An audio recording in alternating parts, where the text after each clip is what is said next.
നബിദിനം ഇസ്ലാമികമാണ് എന്ന് തെളിയിക്കാനുള്ള ഒരു അവസരം ഒരു 15 മിനിറ്റ് നിങ്ങൾക്ക് തരാൻ കഴിയും. നിങ്ങൾ എന്നെ ചോദിച്ചത് ഒന്ന് പറഞ്ഞു തരീന്ന്. അപ്പോൾ നിങ്ങൾ തന്നെ ചോദിച്ചു, വടി കൊടുത്ത് അടി വാങ്ങാൻ തന്നെ പറയാം. അപ്പൊ നിങ്ങൾ തന്നെ ചോദിച്ചു, പക്ഷെ നിങ്ങൾ അവസരം തരുന്നില്ല. ഓക്കെ, എന്നാൽ നിങ്ങൾ ഇവിടെ പറഞ്ഞ അല്യൗമ അക്മൽതു ലക്കും ദീനക്കും. ഒരു മിനിറ്റ്, ഫൈസൽ മൗലവി മറുപടി പറഞ്ഞപ്പോൾ നിങ്ങൾ കേട്ടില്ലേ? അങ്ങനെ ആയത്തോ ഹദീസോ അല്ലെങ്കിൽ ആദ്യ 4 നൂറ്റാണ്ടുകളിൽ രചിക്കപ്പെട്ട ഏതെങ്കിലും ഗ്രന്ഥത്തിലുള്ള ഉദ്ധരണിയോ നിങ്ങൾക്ക് പറയാൻ സാധിക്കുമെങ്കിൽ 5 മുതൽ 10 വരെ മിനിറ്റ് നിങ്ങൾക്ക് തരാമെന്ന് പറഞ്ഞു. ഉണ്ടെങ്കിൽ പറഞ്ഞോളി. ആയത്തുണ്ടെങ്കിൽ ആയത്തിൻ്റെ നമ്പർ പറഞ്ഞാൽ മതി, ആയത്ത് ഇവിടുന്ന് ഓതും. ഹദീസ് ഉണ്ടെങ്കിൽ ഏത് ഗ്രന്ഥത്തിലാണ് എന്ന് പറഞ്ഞാൽ മതി, നമുക്ക് കണ്ടുപിടിക്കാം. നബിദിനം ഇസ്ലാമികമാണെന്നുള്ളതിന്റെ തെളിവ് ഞാനല്ലേ പറയേണ്ടത്? ഞാനല്ലേ പറയേണ്ടത്? ഞാൻ പൂർണ്ണമായിട്ട് പറയാം. നിങ്ങൾ അവസരം തരുമോ? അതല്ലേ അല്ല, പൂർണ്ണമായിട്ട് പറയാൻ നിങ്ങൾ അവസരം തരുമോ? ഒരു 15 മിനിറ്റ് തരുമോ? നിങ്ങൾ 10 മിനിറ്റിന്റെ ഉള്ളിൽ പറയുന്നത് അതല്ലേ? 15 ആയിക്കോട്ടെ, 15 മിനിറ്റ് നിങ്ങൾ തരുമോ? ബാക്കി 5 മിനിറ്റ് നമുക്ക് ആലോചിക്കാം. ആദ്യം 10 മിനിറ്റിന്റെ ഉള്ളിൽ പറയും. ആ ആയത്തൊന്ന് പറഞ്ഞാളേ, എന്നാ തീർന്നില്ലേ? ആയത്ത് പറഞ്ഞാലേ അല്ല, നിങ്ങൾ ഒരു ഇസ്ലാമികമാണ് തെളിയിക്കാൻ അത്രയും സമയത്തില്ല. സഹോദര ജുനൈദ്, 15 മിനിറ്റ് ഇത് തർക്കത്തിന് വേണ്ടിയല്ല. നിങ്ങൾ ഉണ്ടെങ്കിൽ പറഞ്ഞോളി. നിങ്ങൾക്ക് 10 മിനിറ്റ് തരാന്ന് പറഞ്ഞല്ലോ. നിങ്ങൾ ചോദിച്ച അത്ര തരണില്ലെങ്കിൽ ഒരു 5 മിനിറ്റ് അല്ലേ കുറഞ്ഞിട്ടുള്ളൂ.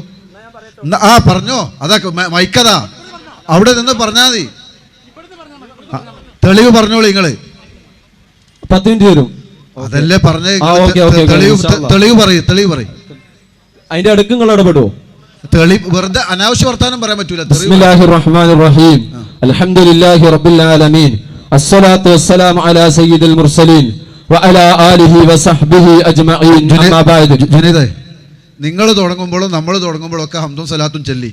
ഇനി അത് ചൊല്ലിയിട്ട് വീണ്ടും സമയം കളയണ്ട. ഞാൻ പുതിയൊരു വിഷയാവതരണം തുടങ്ങല്ലേ? തെളിവ് പറയുന്നു. നിങ്ങൾ വിഷയാവതരണമല്ല, നിങ്ങൾക്ക് തെളിവ് പറയാനുള്ള അവസരമാണ്.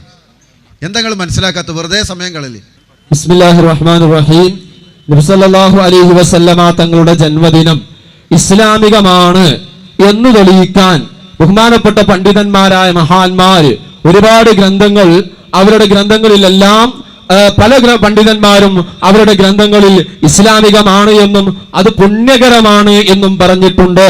പണ്ഡിതന്മാർ അത് പുണ്യകരമല്ല എങ്കിൽ, അതായത് ഇസ്ലാമിന് അന്യമാണ് എങ്കിൽ അത് ഒരു പണ്ഡിതനും ഇവിടെ പഠിപ്പിക്കുകയില്ലായിരുന്നു. അതേ സമയത്ത് ഒരുപാട് പണ്ഡിതന്മാർ അത് ഇസ്ലാമികമാണെന്ന് പറഞ്ഞിട്ടുണ്ട്. പക്ഷെ ചില പണ്ഡിതന്മാർ അക്കാലഘട്ടത്തിൽ നടന്ന ആണും പെണ്ണും ഇടകലർന്നുകൊണ്ടും അതുപോലെയുള്ള ചില മോശപ്പെട്ട രീതിയിൽ നടന്ന ചില മൗലിദുകളെ ഇമാം ഫാക്കിഹാനി അടക്കമുള്ള പണ്ഡിതന്മാർ എതിർത്തിട്ടുണ്ട്. അതുപോലെ മറ്റു ചില പണ്ഡിതന്മാരും അത്തരം മൗലിദുകളെ ഈ മൗലിദിന് തെളിവില്ല എന്ന നിലയ്ക്ക് അത്തരം മൗലിദുകളെ മാത്രം എതിർത്തിട്ടുണ്ട്. അതേ സമയത്ത് പല പണ്ഡിതന്മാരും നബി സല്ലല്ലാഹു അലൈഹി വസല്ലമ തങ്ങളുടെ ജന്മദിനം അതേ ദിവസത്തിൽ തന്നെ ആഘോഷിക്കലും അത് കൊണ്ടാടലും അന്ന് പ്രത്യേകം ശുക്ർ പ്രകടിപ്പിക്കലും അത് നന്മയുടെ പല രൂപങ്ങളെ കൊണ്ടും നല്ല കാര്യങ്ങളെ കൊണ്ട് ശുക്ർ പ്രകടിപ്പിക്കലും അന്ന് സുന്നത്താണ് എന്ന് ബഹുമാനപ്പെട്ട ഹബീബ് മുഹമ്മദുർ റസൂലുള്ളാഹി സല്ലല്ലാഹു അലൈഹി വസല്ലമ തങ്ങൾ നബി സല്ലല്ലാഹു അലൈഹി വസല്ലമ തങ്ങളുടെ ഹദീസുകളും ഒക്കെ പഠിച്ച പണ്ഡിതന്മാർ ആ വിഷയം പ്രതിപാദിച്ചിട്ടുണ്ട്. പ്രിയമുള്ളവരെ, ബഹുമാനപ്പെട്ട ഹബീബായ മുഹമ്മദുർ റസൂലുള്ളാഹി സല്ലല്ലാഹു അലൈഹി വസല്ലം തങ്ങളുടെ പരിശുദ്ധ ഖുർആൻ പറയുകയാണ്, യാ അയ്യുഹല്ലദീന ആമനു ശ്കുറൂ നിഅമത്തല്ലാഹി ഇൻ കുൻതും ഇയ്യാഹു തഅബ്ദൂൻ.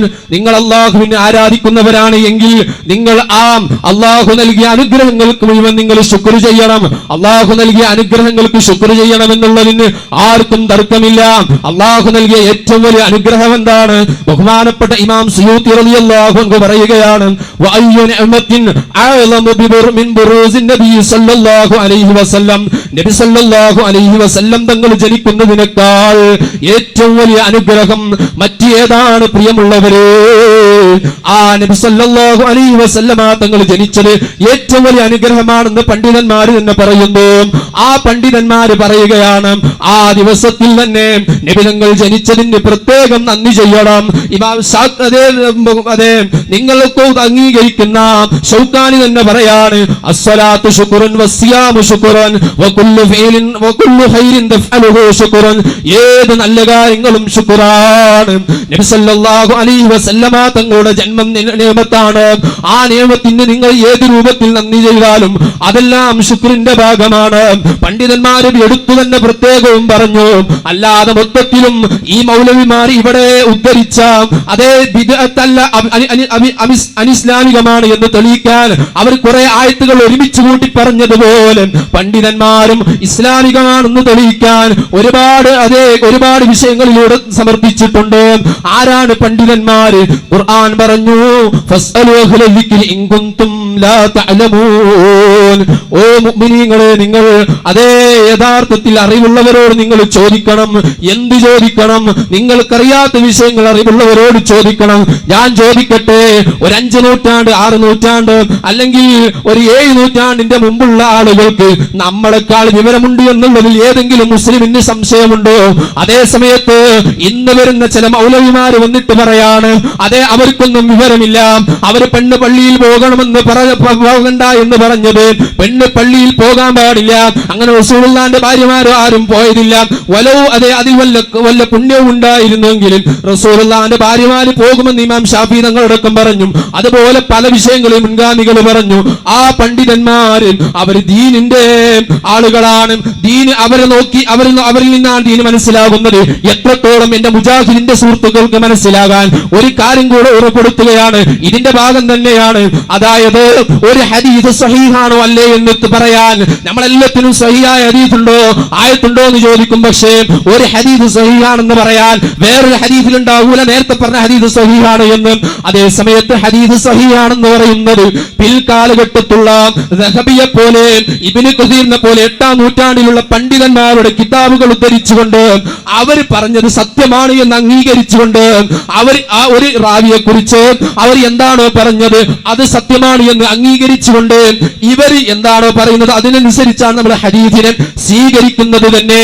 അപ്പൊ നമ്മൾ മനസ്സിലാക്കണം, ഹദീസ് സഹീഹാണ് എന്ന് പറയുന്നിടത്ത് തന്നെ നമുക്ക് ഇമാമിങ്ങളെ വേണം. ആ ഇമാമിങ്ങൾ പറയാണ് അതേ നബിദിനം സുന്നത്താണ്. ഇപ്പൊ ശേഷൻ മൗലവി പറയും ഫാഖ്യാനി പാടില്ല എന്ന് പറഞ്ഞിട്ടുണ്ട് എന്ന്. ആ ഫാഖ്യാനി പാടില്ല എന്ന് പറഞ്ഞത് എത്ര മൗലിദാണെന്നറിയോ?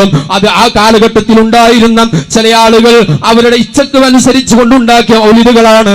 അതേ സമയത്ത് ഇതിന്റെ വിഷയത്തിൽ ഇനി എത്രത്തോളം ഇതിന്റെ വിഷയത്തിൽ സംവാദം നടത്താനുണ്ടെങ്കിൽ വരെ ഞാൻ തയ്യാറാണ്.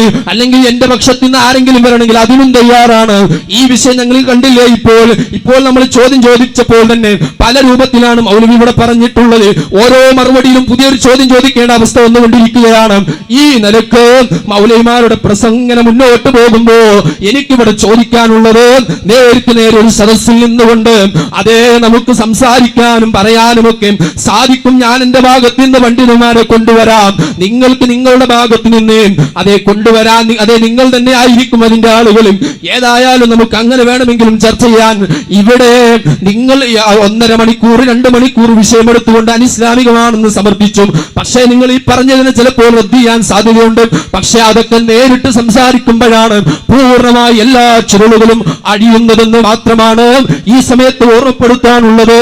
സമയത്തിന് ഇനി 1 മിനിറ്റ് കൂടെ ഉണ്ട് എന്ന് മനസ്സിലാക്കുകയാണ്. അപ്പൊ പറഞ്ഞു വന്നത് ഇമാമികളൊക്കെയും പറഞ്ഞിട്ടുണ്ട്. ഖുർആനാ പറഞ്ഞത് എന്ന് ഖുർആൻ പറഞ്ഞിട്ടുണ്ട്. അതുപോലെ അതേ നേരത്തെ പറഞ്ഞു ശുക്ർ ചെയ്യൽ നിർബന്ധമാണ്. മാത്രമല്ല റബീഉൽ അവ്വൽ 12ന്റെ ദിവസം മഹാന്മാരാകുന്ന സഹാബത്ത് അവര് പറയുകയാണ് തലഅൽ ബദ്റു അലൈനാ വജബ ശുക്റു അലൈനാ. അതേ ബദ്റാകുന്ന പൂർണ്ണചന്ദ്രനാകുന്ന റസൂലുള്ള നമ്മിലേക്ക് ഇന്ന് വെളിവായിരിക്കുകയാണ്, അല്ലെങ്കിൽ റസൂലുള്ള വെളിവായിട്ടുണ്ട്. അതുകൊണ്ട് തന്നെ നമുക്ക് ശുക്ർ ചെയ്യൽ നിർബന്ധമാണ്. ആരാ ശുക്ർ ചെയ്യൽ നിർബന്ധമാണെന്ന് പറഞ്ഞു ചോദിക്കണ്ട. മാത്രമല്ല അത് എപ്പോൾ ഓരോ ദീനിലേക്ക് വിളിക്കുന്ന ബാങ്ക് വിളിക്കുന്ന കാലത്തോളം അത് നിർബന്ധമാണ്. ആ ശുക്രിന്റെ രൂപമാണ് നേരത്തെ നിങ്ങളുടെ ഷൗക്കാനി തന്നെ പറഞ്ഞത്. ഞാൻ പറഞ്ഞത് ഏത് നന്മകൾ ചെയ്താൽ ശരി 10 മിനിറ്റായി അല്ല ഇപ്പൊ മനസ്സിലായില്ലേ? നബിയത്ത് തെളിവില്ല മനസ്സിലായില്ലേ? അത്രല്ല ആവശ്യമുള്ളൂ. നിങ്ങളെ ഭയം അറിയാൻ പറ്റും. അത് ഉസാറാ. ഭയം പറയുന്നത് സമ്പാദത്തെ നിങ്ങളെ പറ്റൂല, അതും തെളിഞ്ഞു. ഭയം പറയുന്ന എല്ലാം ഉസാറാ, പൈസ ഉണ്ടാക്കാനും പറ്റും. ഇനി നിർത്തിക്കാണ്, ഇനി മുണ്ടല്ലേ.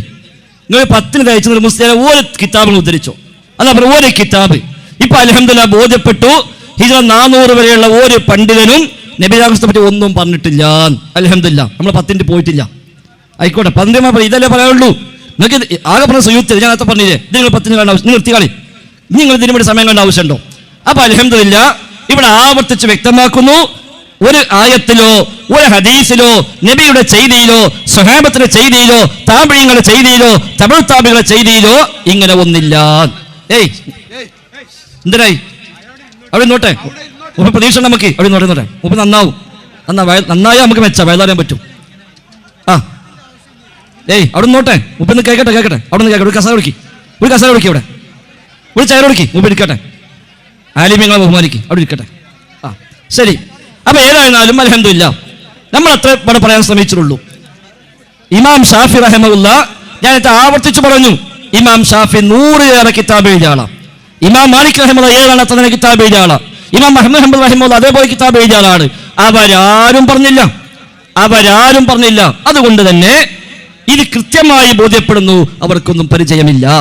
പിന്നെ ആകളെന്താ ബാക്കി ഇരുന്നോളി, എന്തിനാണ് അവിടെ ഇരുന്നോളി, ആദം അവിടെ ഇരുന്നോളി, അതാണ് പോയി ജുനൈദിരിക്കി മുസ്ലിം അവിടെ ജുനൈദ് അവിടെ ഇരിക്കി, ആ അങ്ങനെ ഇരിക്കി, നിങ്ങളെ പ്രതീക്ഷ ഇരിക്കി, നന്നായി കിട്ടി, നമുക്ക് വളരെ ആളായില്ലേ, ഇരിക്കി അവിടെ ഇരിക്കി, മൈക്കല്ല ഇരിക്കി, 10 വന്നില്ല എനിക്ക്. അപ്പൊ ഏതായിരുന്നാലും വിശുദ്ധ ഖുർആൻ കൊണ്ടോ പ്രവാചകന്റെ വചനങ്ങൾ കൊണ്ടോ സ്വഹാബത്തിന്റെ ചെയ്തി കൊണ്ടോ താബിഈങ്ങളുടെ ചെയ്തി കൊണ്ടോ തബഉ താബിഈങ്ങളുടെ ചെയ്തി കൊണ്ടോ ഷാഫി ഇമാമിന്റെ അധ്യാപനം കൊണ്ടോ ഇമാം മാലിക്കിന്റെ അധ്യാപനം കൊണ്ടോ ഇമാം അഹ്മദിന്റെ അധ്യാപനം കൊണ്ടോ ഇമാം അബൂ ഹനീഫയുടെ അധ്യാപനം കൊണ്ടോ ബുഖാരിയുടെ മുസ്ലിമിന്റെ അബൂദാവൂദ് തുർമുദി നസായിയുടെ ഇബ്നു മാജയുടെ മുഹയ്യിദ്ദീൻ ശൈഖ് റിഫായി ശൈഖിന്റെ പോലും കിതാബുകൾ കൊണ്ട് ഈ ആചാരം തെളിയിക്കാൻ സാധ്യമല്ല. പിന്നുള്ളത് എന്താ? അത് നേരത്തെ ഞാൻ പറഞ്ഞതാണ്. ഹിജ്റ 600 ശേഷം വ്യാപകമായി ചില പണ്ഡിതന്മാർ അനുകൂലിച്ചു, ചില പണ്ഡിതന്മാർ പ്രതികൂലിച്ചു. നേരത്തെ പറഞ്ഞില്ലേ, അനുകൂലിച്ചവരും പ്രതികൂലിച്ചവരും ഒരേ രൂപത്തിൽ അംഗീകരിക്കുന്നു, ഇത് പിൽക്കാലത്ത് വന്നതാണ്. അതുകൊണ്ട് മതത്തിൽ അങ്ങനെ കൂട്ടിച്ചേർക്കാൻ നമുക്ക് അനുവാദമില്ല. പിന്നെ മൂപ്പരോട് ചെറിയ തട്ടിപ്പ് നടത്തിയിട്ടുണ്ട്, അത് പറയാക്കാൻ പറ്റൂല. ചെറിയൊരു തട്ടിപ്പ്, അതായത് ഫാക്കിഹാനി റഹിമഹുല്ല മൗലിദ് എതിർത്തെന്ന് പറഞ്ഞപ്പോ അത് ഈ കാണുന്ന മൗലിദൊന്നല്ല, ആണും പെണ്ണും കൂടിക്കലർന്നൊക്കെ പലതുണ്ടായപ്പോൾ അതിനെ പറ്റിയാണ് അല്ല. അത് അദ്ദേഹം അവസാനം വേറെ പറയുന്നുണ്ട്. ആദ്യം ഫാക്കിഹാനി അദ്ദേഹത്തിലെ കിതാബ് അൽ മൗലിദു ഫിൽ കലാമി അലാ അമദിൽ മൗലിദ്, അതാണ് ഫാക്കിഹാനി കിതാബ്. അബൂ അംറുൽ ഫാക്കിഹാനി എന്ന പണ്ഡിതൻ എഴുതിയ ഗ്രന്ഥമാണ് അൽ മൗലിദു ഫിൽ കലാമി അലാ അമദിൽ മൗലിദ്. അത് അദ്ദേഹം പറയാണ്, ഇന്ന അസ്ല അമദിൽ മൗലിദ് ഇൻദി ബിദ്അ. തുടക്കം അങ്ങനെയാണ്. അമലുൽ മൗലിദ്, മൗലിദ് എന്ന ഈ അമല് അതിന്റെ അടിസ്ഥാനം തന്നെ ഇൻദി, എന്റെ അഭിപ്രായ പ്രകാരം ബിദ്അത്തുൻ, അത് ബിദ്അത്താണ്. ലം യുൻകൽ ദാലിക അൻ അഹദിൻ മിനസ് സലഫി മിനൽ ഖുറൂനി സലാസ. ആദ്യ 3 നൂറ്റാണ്ടിലെ മുൻഗാമികളായ ഒരാളിൽ നിന്നും അങ്ങനെ അമൽ ഉദ്ധരിക്കപ്പെട്ടിട്ടില്ല. അതിന് കിതാബ് തുടങ്ങുക അങ്ങനെയാണ്, ഇത് ബിദ്അത്താണ്, ആദ്യ 3 നൂറ്റാണ്ടിലെ ഒരാളിൽ നിന്നും ഉദ്ധരിക്കപ്പെട്ടില്ല. ആ ധൈര്യം കൊണ്ടാണ് ഞങ്ങൾ പറയണത്. അല്ലാണ്ട് ഹിജ്റ 400 എല്ലാ കിതാബ് ഓതി പഠിച്ചിട്ടല്ല നിൽക്കുന്നത്. അവരൊക്കെ പറഞ്ഞിട്ടുണ്ട് ഹിജ്റ 300 ആരും ഉദ്ധരിച്ചിട്ടില്ല. ബൽ ഹിയ ബിദ്അത്താണ് അഹ്ദസഹൽ ബത്താലൂന, ചില ബോസന്മാരാ ഉണ്ടാക്കിയത്. വഅ്തനാ ബിഹൽ അക്കാലൂൻ, ചില ശാപ്പാട്ട് വീരന്മാര് അത് നിലനിർത്താൻ വേണ്ടി ശ്രദ്ധിച്ചുകൊണ്ടിരിക്കുന്നു. വശഹവത്തു നഫ്സിൻ, ചില ദേഹേച്ഛക്കാരും ചില തീറ്റക്കുതിയന്മാരും ചില ദേഹേച്ഛക്കാരും അത് നിലനിർത്തിക്കൊണ്ടുപോകാൻ വേണ്ടി അവർ ശ്രദ്ധിക്കുന്നുമുണ്ട് എന്ന് അദ്ദേഹം പറയാണ്. ഇത് ഇസ്ലാമികമായ നിയമങ്ങൾ 5 വെച്ച് നമുക്ക് പരിശോധിക്കാം. ഒന്നുകിൽ വാജിബാകണം, അല്ലെങ്കിൽ സുന്നത്താകണം, അല്ലെങ്കിൽ ഹലാലാകണം, അല്ലെങ്കിൽ കറാഹത്താകണം, അല്ലെങ്കിൽ ഹറാമാകണം. ഇതല്ലേ ഇസ്ലാമിലുള്ളൂ. ഇത് വാജിബല്ല എന്ന് ഉറപ്പാ ഫാക്കിഹാനി പറയാം, സുന്നത്തുമല്ല എന്ന് ഉറപ്പാ. പിന്നെ ജായിസ് ഏതായാലും ആകൂല, കാരണം എന്താ, ദീനിൽ പുതുതായി ഉണ്ടാക്കൽ ജായിസ് അല്ലല്ലോ, അതുകൊണ്ട് അനുവദനീയവുമല്ല. ഇനി ബാക്കിയുള്ള ഹറാമോ കറാഹത്തോ മാത്രമാണ്, അതാവാനേ നിർവാഹമുള്ളൂ എന്ന് അദ്ദേഹം പറയാ. വഹാദാ ജവാബി ബൈന യദൈല്ലാഹി തആല ഇൻ അൻഹു സുഇൽതു. നാളെ റബ്ബിന്റെ കോടതിയിൽ പരലോകത്ത് വരുമ്പോ അവിടുന്ന് അള്ളാഹുവിനോട് ചോദിക്കാം, അല്ല ഫാക്കിഹാനി, എന്താണ് മൗലിദിനെ പറ്റി നിങ്ങളുടെ അഭിപ്രായമെന്ന് നാളെ പരലോകത്ത് അള്ളാഹു ചോദിച്ചാൽ അവിടെയും ഞാൻ ഈ മറുപടിയാണ് പറയുക. നാളെ പരലോകത്ത് റബ്ബെന്നെ കൊണ്ടെന്ന് ചോദിക്കാം, എന്താണ് നിങ്ങളുടെ അഭിപ്രായം മൗലിദിനെ പറ്റി എന്ന് മഹ്ശറിൽ ചോദിച്ചാൽ അവിടെ വരെ വഹാദാ ജവാബി ബൈന യദൈല്ലാഹ്, അള്ളാഹിന്റെ മുന്നിലും ഈ മറുപടിയാണ് ഞാൻ പറയുക. ഇൻ അൻഹു സുഇൽതു, അതേക്കുറിച്ച് ചോദിക്കപ്പെട്ടാൽ എന്നാണ് ഫാക്കിഹാനി പറഞ്ഞത്. ഇബ്നു ഹാജുൽ മാലിക്കി മൗലിദിലെ കുറെ നന്മകൾ എടുത്തു പറഞ്ഞ് അത് അംഗീകരിച്ച ആളാ. അതേ ഇബ്നു ഹാജ് പറഞ്ഞത് എന്താ, ഇത് ബിദ്അത്താണ് ബിനഫ്സി നിയ്യതിഹി ഫഖത്ത്, മൗലിദ് എന്നൊരു നീയത്ത് കൊണ്ട് തന്നെ അത് ബിദ്അത്താണ് എന്നാ. ആണും പെണ്ണും കൂടിയതല്ല, അത് വേറെ. അത് നോളജിസിറ്റി വരുന്ന മുമ്പേ ഹറാമ്, ഇപ്പൊ ഹറാമില്ലല്ലോ. ആണും പെണ്ണും കൂടുമ്പോഴല്ല പ്രശ്നം. നേരെ മറിച്ച് ബൽ ഹിയ ബിദ്അ ബിനഫ്സി നിയ്യതിഹി ഫഖത്ത്, മൗലിദ് എന്ന നീയത്ത് കൊണ്ട് തന്നെ അത് ബിദ്അത്താണ്. എന്തേ കാരണം? സ്വഹാബിമാരോ ശേഷക്കാരോ അങ്ങനെ നീയത്ത് പുതുതായി കൊണ്ടുവന്നിട്ടില്ല.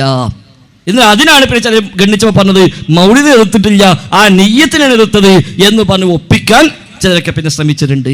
ഏതായിരുന്നാലും അൽഹംദുലില്ലാ നമ്മൾ മുസ്ലിയാർക്ക് 10 മിനിറ്റ് കൊടുത്ത് നമുക്ക് ലാഭമാണ്. എല്ലാവർക്കും ബോധ്യപ്പെട്ടു. ഞാൻ ആയത്ത് ഓതാനില്ല, അങ്ങനത്തെ തെളിവുമില്ല, ആദ്യകാലക്കാരും പറഞ്ഞിട്ടില്ല. പിന്നെ അവസാനം പോകാൻ നേരത്ത് പറഞ്ഞെന്താ, റബീഉൽ അവ്വൽ 12-ന് സ്വഹാബികൾ പാട്ട് പാടിയില്ല. എപ്പോഴാണ് പാടിയത്? നബി ഞങ്ങൾ മദീനത്തേക്ക് വന്നപ്പോൾ. റബീഉൽ 10-ന് പോയി നോക്കി നബി വരുന്നുണ്ടോന്ന്. കുറേ നേരം കാത്തിക്കും, നബി എത്തുന്നില്ല. അപ്പം തിരിച്ചു പോകും. 11-ന് വീണ്ടും വരും നബി, കാരണം ഇജറ പുറപ്പെട്ടിട്ടുണ്ടെന്ന് അറിയാം. അപ്പം എന്നും രാവിലെ വരും. അങ്ങനെ നബി എങ്ങനെ കാത്തിരിക്കും? വെയിൽ ചൂടാകുമ്പോൾ തിരിച്ചു പോകും. 12-ന് നബി ഞങ്ങൾ വന്നു. യാദൃശ്യമായിട്ട് നബി അന്നാണ് എത്തിയത്. ചിലപ്പോൾ പാട്ട് പാടി. അതിനെ സ്വഹിയല്ല, അത് വേറെ കാര്യം, അത് ദുർബലമായ റിപ്പോർട്ടാണ്. നിണ്ടത് വെക്കുക, അതിലെന്തേ ഉള്ളൂ. അന്ന് പാട്ടുപാടി തലഅൽ ബദ്റു അലൈനാ മിൻ സനിയാത്തിൽ വിദാഇ വജബ ശുക്രു അലൈനാ എന്ന് പറഞ്ഞ് പാട്ടുപാടി. എന്നാ എല്ലാ റബീഉൽ 12 പാടിയോ? പിന്നത്തെ കൊല്ലം റബീഉൽ 12 ആയപ്പോൾ സുബൈക്ക് പള്ളിക്ക് വട്ടിരുന്നിട്ട് ഒരു ചൊല്ലിയോ തലഅൽ ബദ്റു? ഇല്ലല്ലോ. അതാണ് വിഷയം. ഇപ്പം നബി ഇന്നിട്ട് വരികയാണെങ്കിൽ നമുക്ക് പാട്ടാടി സ്വീകരിക്കാം. ആർക്കാ സംശയം? നബി ഇപ്പണ്ട് കടന്നു വരികയാണെങ്കിൽ നമ്മളാരും ഇവിടെ ഉണ്ടാക്കുന്നില്ല. നമ്മൾ പാട്ട് പാടിയിട്ട് നബിനെ സ്വീകരിക്കാം, മാലിട്ട് സ്വീകരിക്കാം, നബിക്ക് വെള്ളം കൊടുക്കുക, കസായിട്ട് ഇരിക്കാൻ കൊടുക്കുക, അതൊക്കെ ചെയ്യാം. അതിലെ സ്വഹാബികൾ ചെയ്ത് ഒരു പാട്ട് പാട് മാത്രമല്ല, ഓരോ നബിനെ കൊണ്ടുപോയി പരി കൊണ്ടുപോയി ഭക്ഷണം കൊടുത്തു, കിടക്കാൻ സ്ഥലം കൊടുത്തു, പള്ളി ഉണ്ടാക്കാൻ സൗകര്യം കൊടുത്തു, അതൊക്കെ ചെയ്തു കൊടുത്തിട്ടുണ്ട്. അല്ലാണ്ട് റബീഉൽ 12 പാട്ട് പാടിയിട്ട് പെരയിൽ പോയി ചോറ് തിന്നിട്ട് കിടന്നുറങ്ങിയതല്ല അവർ. പിന്നുള്ളത് നിഅമത്തിന് ശുക്ർ ചെയ്യണമെന്ന്. അത് മുപ്പതിനെ പറഞ്ഞു, ആർക്കും തർക്കമില്ല. ശരിയാണ്, തർക്കമില്ല. ഈ ആയത്ത് അല്ല ഇറക്കിയതാർക്കാ? അള്ളാഹുവിന്റെ റസൂലിന്റെ വായിൽ നിന്ന് ഈ ആയത്ത് ആദ്യം കേട്ടതാരാ? സ്വഹാബിയാള്. ആ സ്വഹാബിയാള് നബി ഞങ്ങൾ ജനിച്ച ദിവസം പ്രത്യേകമായി ഒന്നും ചെയ്തോ? ഇല്ല. അപ്പൊ എന്ത് മനസ്സിലാക്കാം? ഈ ആയത്ത് ഓല് മനസ്സിലാക്കിയത് ഈ മുസ്ലിയാക്കന്മാർ പറഞ്ഞ പോലെ അല്ല. താബിഈങ്ങൾക്കാണ് പിന്നെ ആയത്ത് മനസ്സിലായത്. അവരാരെങ്കിലും നബിയുടെ കാലശേഷം 100 കൊല്ലത്തോളം സ്വഹാബിമാർ ജീവിച്ചു. ഏതാണ് അത്ര തന്നെ താബിഈങ്ങളും ജീവിച്ചു. ആ താബിഈങ്ങൾ ആരെങ്കിലും ഇങ്ങനെ ആയത്ത് ഖുർആനിലുണ്ടല്ലോ ശുക്ർ കാണിക്കണം എന്നും വേണ്ട അന്ന് വല്ലതും ആഘോഷിച്ചോ? ഇല്ല. നബി ഞങ്ങൾ നിഅമത്താണോ? ഒരു സംശയമില്ല. നിഅമത്തിന് ശുക്ർ കാണിക്കണമെന്ന ആയത്താണ് ആഘോഷിക്കാൻ തെളിവെങ്കിൽ ഒരാൾക്ക് കുട്ടി ഉണ്ടായി, നിഅമത്താണല്ലോ. അപ്പോൾ ആ കുട്ടിയുടെ ജന്മദിനം എല്ലാ കൊല്ലം ആഘോഷിക്കാൻ പറ്റുമോ? മഴ പെയ്തു, നിഅമത്താണല്ലോ, അത് ആഘോഷിക്കാൻ പറ്റുമോ?